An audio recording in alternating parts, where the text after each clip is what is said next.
Well, Robert, you're a tad unusual in that you're a staunch advocate for precious metals, gold and silver, as well as Bitcoin and Ethereum. Now, although many are coming around to holding both, in December, you called that Bitcoin will hit 50K in early 2021, and you were correct. Okay, so now that Bitcoin has hit a record high of over 61K and is now in the high 50K range, is it too late to get into Bitcoin? Where do you see it going? Bitcoin will adapt. It's very similar to Amazon.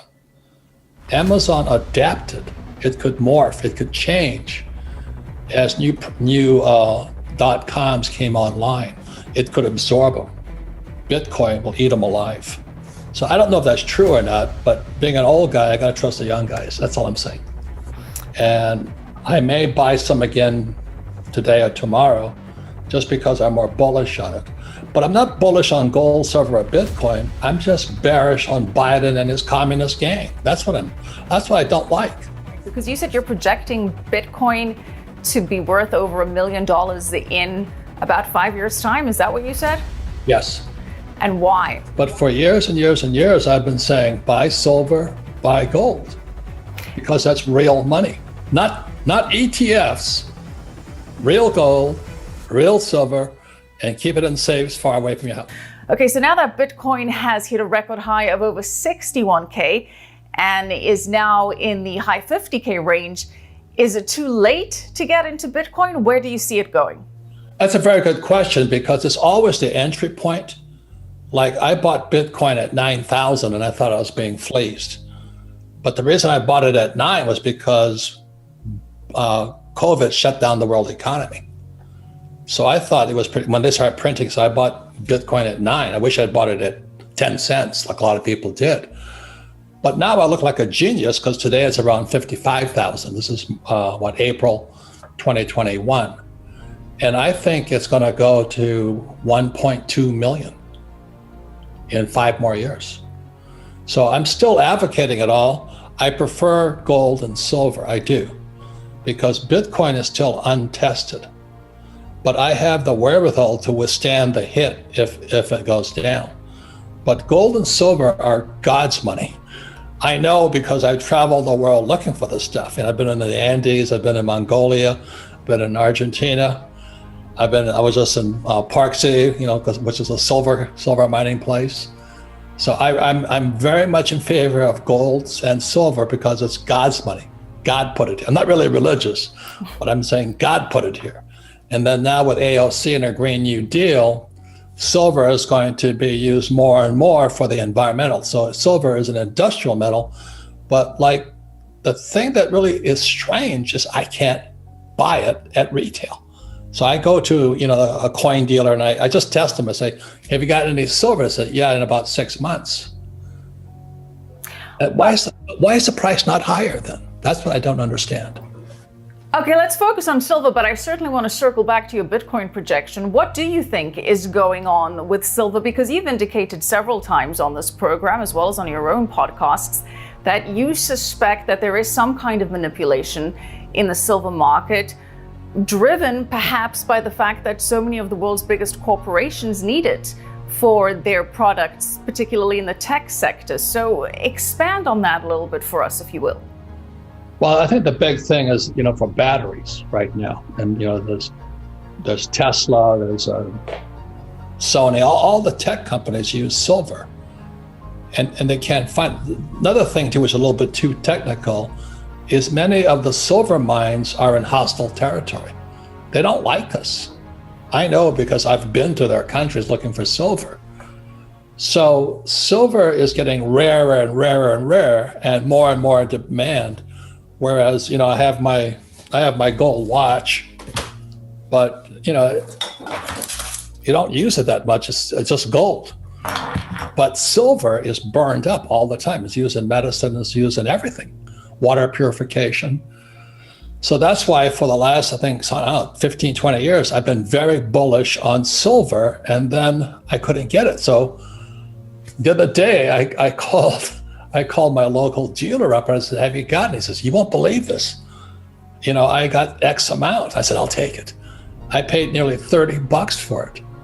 I've never paid that much for silver, but I'm that bullish on it that I want to get as much as I can now before it moves again. So that's just my psychosis. I'm not saying I'm right. I just love silver. I love gold. I've been all over the world looking for it. I believe in Gresham's law. Bad money drives out good money. And this guy Biden, I'm not blaming Biden, please get me, I'm not Republican or Democrat. I'm just saying that the system is forcing all of us to become gold and silver and possibly crypto buyers right now. All right, well, let's hit back on that crypto point, because you said you're projecting Bitcoin to be worth over $1 million in about 5 years' time. Is that what you said? Yes. And why? Why do you think that? And why do you not think that the government may intervene in one form or another? Well, I think they'll try, but the problem is too big, Michelle. You know, our pensions are going bust. Baby boomers have no money. They shut down the economy. Biden's going to print another 1.9 trillion. So it has never worked. It's Gresham's law. Bad money drives out good money. So when a guy like me gets my hand on a Bitcoin, I'll never spend it. And when I have gold and silver, I've only spent a little bit of my gold. I've never sold it. You know, I'd rather save it. So when I need money, because I'm a real estate guy like Trump, I borrow money. So when interest rates drop really, really low, like they are now, under 4%, I'll borrow millions of dollars because it's fake money. And I'll spend fake money, but I save gold, silver, and today some Bitcoin. Bitcoin is untested yet, but that's why I was happy to get some at 9,000. And I may buy some again today or tomorrow, just because I'm more bullish on it. But I'm not bullish on gold, silver, or Bitcoin. I'm just bearish on Biden and his communist gang. That's what I don't like. You're seeing crypto, gold, and silver really then as a way to safeguard against dollar devaluation. Yeah, I don't trust the academic elite. That's called Bernanke and Yellen, and now we have Powell. These guys are communists. They print money. They're central bankers. I really don't like how they screw everybody. It makes me rich because all the CEOs take all this fake money and they drive up the stock price. But the working class guy is getting screwed. You know, the person working for money, trying to pay the rent, they can't afford to buy a house. They don't buy stocks. They're just surviving day to day, and the price of food keeps going up and all this. That's what happens when you print money. That's what brought Hitler to power. You know, after 1918, when the Weimar Republic started printing all this fake money. You saw it in Zimbabwe, it's happening in Venezuela, and they screw the poor. It makes me sad. Why don't we, I've always said, why don't we have financial education in school? Just teach them Gresham's law. Bad money drives out good money. Yet our school teachers, those idiots, teach kids to save money. You got to be crazy. Just tell kids to save silver. They'd be a lot better off. Well, that certainly has worked for you, Robert. So you say gold, silver, Bitcoin are really all ways to protect against the dollar devaluation. But Bitcoin is not the only crypto that you like. You also like Ethereum. Why do you like Ethereum? Do you see institutional investors getting into Ethereum as well, as you correctly called that they would be getting into Bitcoin? No, it's Michelle, I'm an old guy, you know. Trump and I are the same age. And I hang out with young guys and I ask them questions about Bitcoin and Ethereum. And there's so many different crypto. The reason I say Bitcoin is untested, because it is untested. It's only been around since about 2009 or something. So that's why I'm very cautious with it. The same as all the other altcoins. And I think altcoins are here to stay, but I don't know which one will survive. Remember, I don't know, you're too young. When Amazon came out, so did pets.com. And people were buying pets.com, and pets.com disappeared, and Amazon became the behemoth of the world. So I didn't know anything about .com, and I don't know anything about crypto. So I talked to the young guys who are in it every single day, and they kind of filled me up. So they told me to buy. I interviewed this guy, Robert Breedlove. He's a CPA plus a finance guy from Wall Street and all this. And he is probably the most knowledgeable on Bitcoin in my personal experience. And he is the one who's saying it's 1.2 million. So of all the people, I trust him. Then I asked him, I said, what happens if somebody, you know, like let's say you and I start our own coffee Bitcoin. He says, the beauty of Bitcoin is it adapts. So if this coffee Bitcoin starts kicking Bitcoin's butt, the Bitcoin will adapt. It's very similar to Amazon. Amazon adapted.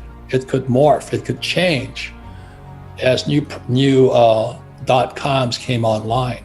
It could absorb them. So that's why social media is so strong today. Once they got a foothold, they could take over any competitor they had. So the cryptocurrencies, everybody's into cryptocurrency. Every young guy's trying to start their own Bitcoin now. But what this guy, Robert Breedlove, was telling me, Bitcoin will eat them alive. So I don't know if that's true or not, but being an old guy, I got to trust the young guys. That's all I'm saying. Okay, well, we're certainly not ageists here at Kitco News, so no need to reference that as any kind of qualifier or disqualifier. But Robert, one of the reasons that you thought Bitcoin was going to go higher, and you called it correctly, was because you saw that there would be institutional investors getting into Bitcoin. Do you think that we're going to see a similar trend with institutional investors getting into Ethereum? Possibly. I mean, you're really asking the wrong. I'm pretty good, Michelle. I'm pretty good with gold and silver. I've been all over the world. You know, I was in Mongolia, I was in the Andes, I was in Argentina. I love the stuff. I love gold and silver. Like I said, I was just in Park City. I wanted to see the mining museum there. You know, I'm a old guy miner. I like it. And I can see, touch, and feel it. I own lots of gold and silver. I have no ETFs, zero. I have some mining shares, but I don't trust paper.